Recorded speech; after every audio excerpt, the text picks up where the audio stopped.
Hello everyone and welcome back to the SteemTrail Gaming News. Today is the 7th April of 2018. My name is Kralizec and I will be your host for the evening. Today we got two stories for you guys. First is about the amount of money that Fortnite Mobile has been earning on iOS.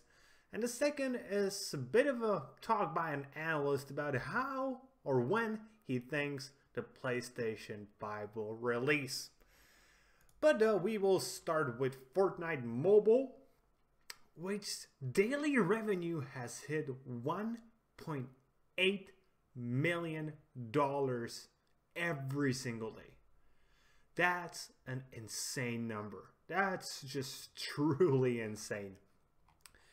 So this has happened after the invite-only period has ended, and it was pretty obvious that the revenue is going to go up as more and more people will be getting into the game. I'm going to assume that the revenue will probably get to its peak within a few weeks, and then it will start slowly going down until it reaches some sort of equilibrium where the people who are still buying stuff will be buying it semi-regularly. But there is for sure at least one more peak coming.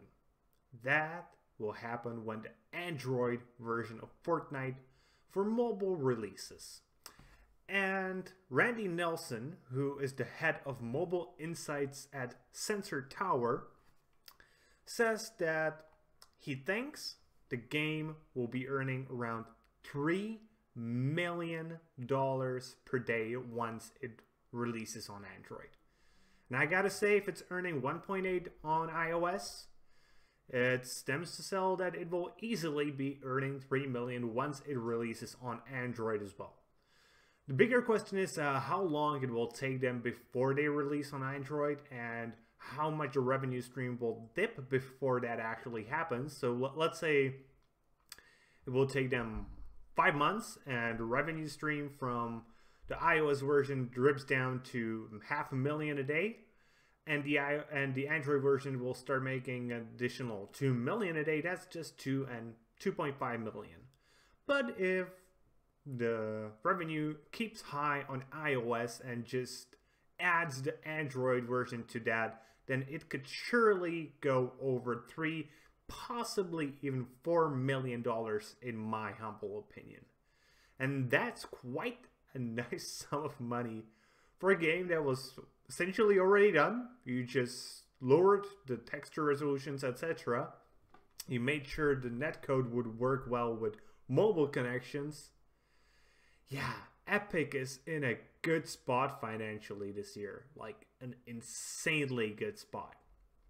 I really want to see their financial results for this fiscal year and just be amazed on how much money they actually made through Fortnite.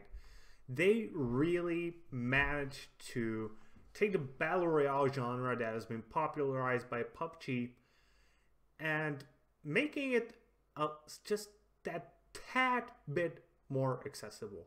And that was exactly what the genre needed to go even more mainstream. Because while PUBG is certainly the game that brought the game into public or mainstream attention, it was Fortnite who took that attention and said, you know what, we're just going to make this ours. And it sort of reminds me of the way that Blizzard did it with MMOs. Just, you know, remember the old days of MMOs where it was really hardcore, like in EverQuest? And those were big games. They were having few million people playing. But then Blizzard came, World of Warcraft arrived, and suddenly everybody realized that it was World of Warcraft that was the future of MMOs. Just because they took little bits here and said, you know, these aren't really that needed. Because they aren't really adding towards the fun. They aren't adding anything important towards the mechanic. They're essentially just time gates. And while they did certainly have a lot of time gates compared to the current version of World of Warcraft in Vanilla WoW, there was just so much less of them compared to the MMOs that came before it. And I honestly think it is the same thing with Fortnite compared to PUBG and all the previous Battle Royale titles. They said, you know what? We're going to put you in action a bit quicker. We're going to add a few mechanics that are actually cool. We're going to add graphics that aren't as realistic maybe, but are still fun, and most of all timeless, and can work on pretty much any system with decent quality. And it just worked. It worked flawlessly. So congratulations, Epic. I hope you keep on pushing this title. But don't push it for too long. Don't milk the cow dry. Realize that you also need to make more great games. And our second piece of news for today is about Micropatchter, who is an analyst. And he thinks that PlayStation 5 will be coming in 2020. He works for Wedbush Securities, and he was asked by the Semi-Accurate Report, that's a video game news site, which had a little bit of speculation that they think the PS5 could be coming maybe even late 2018 or early 2019. But he just doesn't agree with them. He responded with stating that he believes the console has a very low probability of being released during the time period predicted by Semi-Accurate. And I understand that he probably has a lot of insider information. He knows how the market works. But I do honestly think that we will most likely see the PS5 in 2019. For a very simple reason. PlayStation and Sony will want to keep the fact that they're dominating the console market. Because right now, they're winning by an insane margin compared to Microsoft. Nintendo is sort of playing a similar sport, but like a very different league. They just have their own dedicated fan base.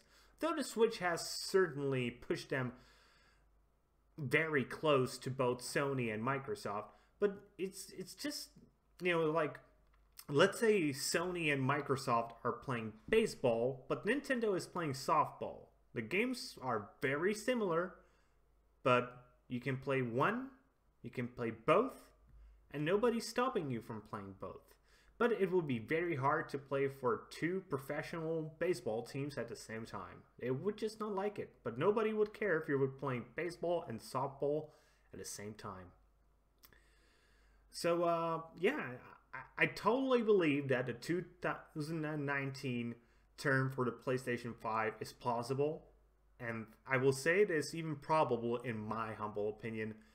Just for the fact that Sony will want to be the first to push out their console to the market. And what we will see, maybe I'm completely wrong, maybe you will even see it at the end of 2018. Maybe it will launch tomorrow, nobody knows. But that's highly unlikely. And with that being said, that's going to be it for today, guys. I hope you enjoyed today's video. If you did, please consider giving us a thumbs up here on YouTube and subscribing to the channel. If you're watching on Steam, maybe you do want to give us an upvote and follow the blog. Either way, be sure to leave a comment about either of the topics. And be sure to tune in tomorrow, for tomorrow is the day of the weekly podcast with me and Tygergamer. See you guys later with more gaming content.